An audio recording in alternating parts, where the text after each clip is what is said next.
The nurse who gave me the words, "Yes, you're pregnant, Lori," I very coldly and callously said, "Where can I get rid of it?" When I was 20, I was an aspiring Miss Illinois in the Miss America pageant. I had my sights set on that. And I was also newly engaged to an aspiring musician. We were both very naive. We didn't have any discussion about what we were doing, becoming sexually involved. We had promised to one another, "Hey, you're going to be it." We said that to each other.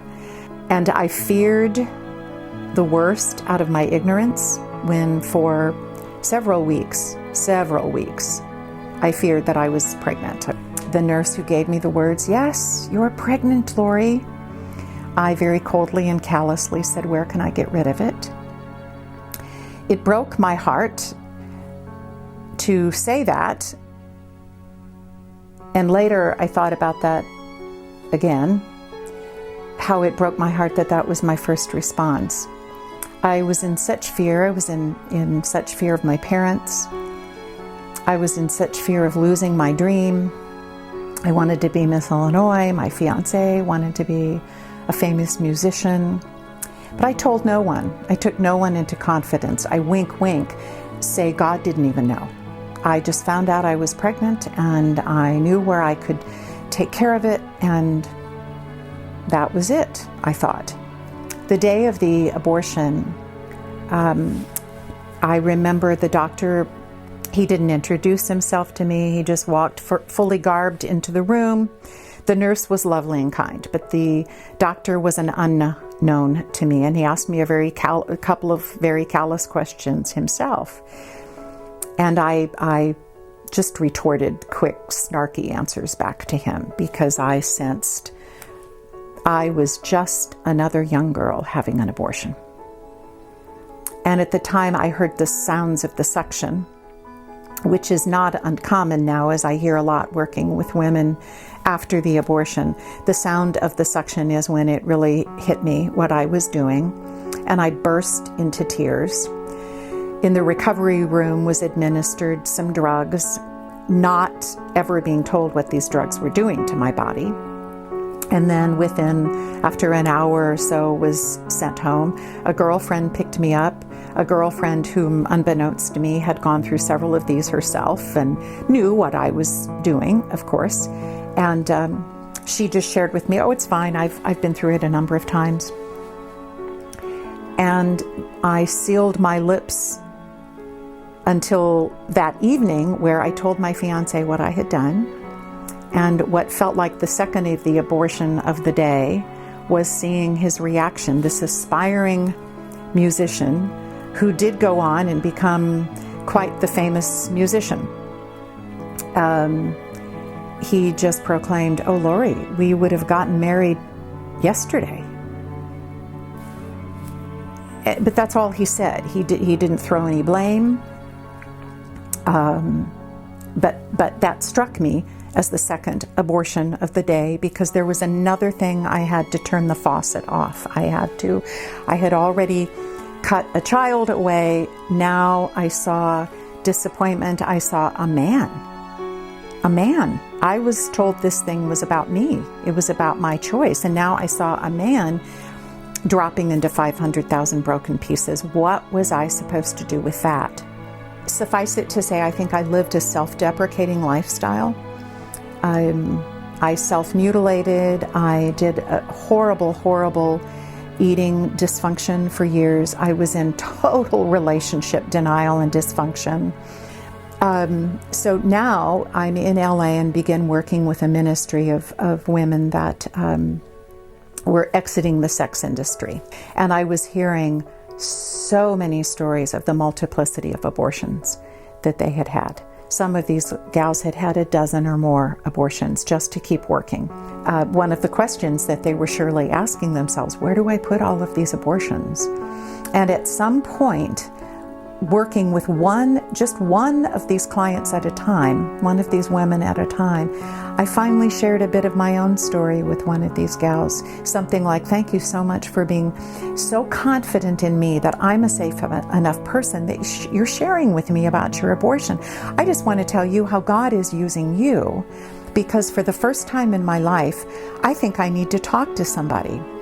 And I walked into this very center, Foothills Pregnancy Resource Center, and I sought post-abortion healing out for myself.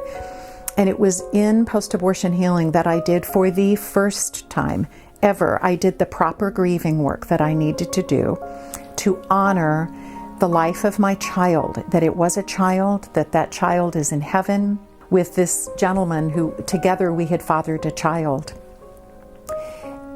How I changed his life, the decision that I made, I changed his life forever. He just died recently.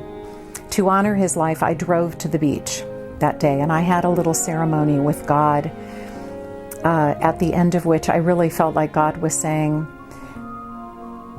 you're next, Lori, but for now, he's meeting his daughter in heaven. So just know that. Abortion is a ripple effect.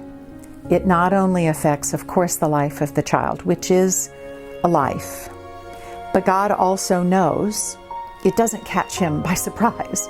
He wasn't taken off guard. Oh, Lori had an abortion. Oh, plan B.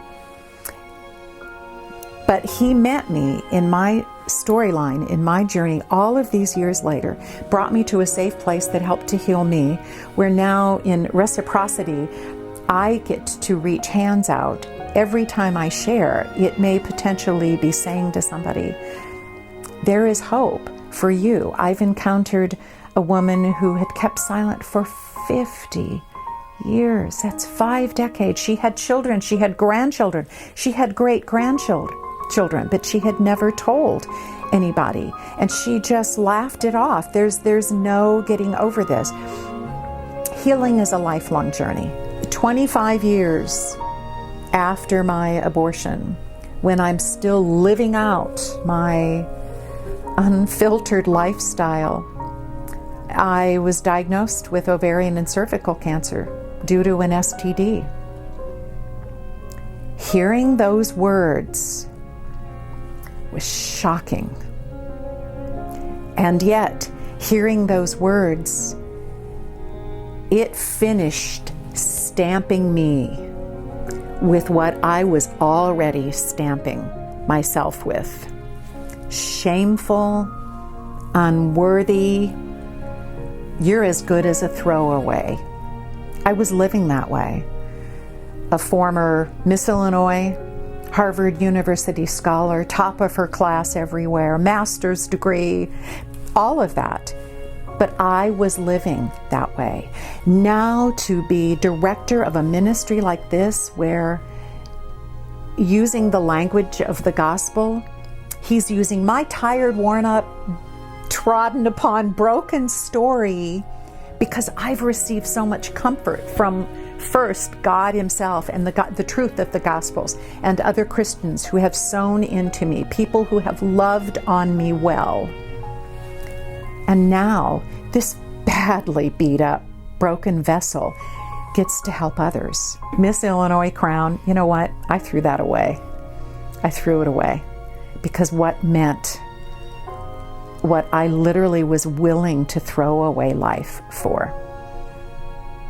It was a real pretty expensive collection of rhinestones, and it wasn't life. It wasn't life. So has God redeemed my story in a way of he's the master recycler? He can reuse and repurpose. Yeah, he gives purpose from the pain. And forgiveness is to be had, and recycled hope is to be had.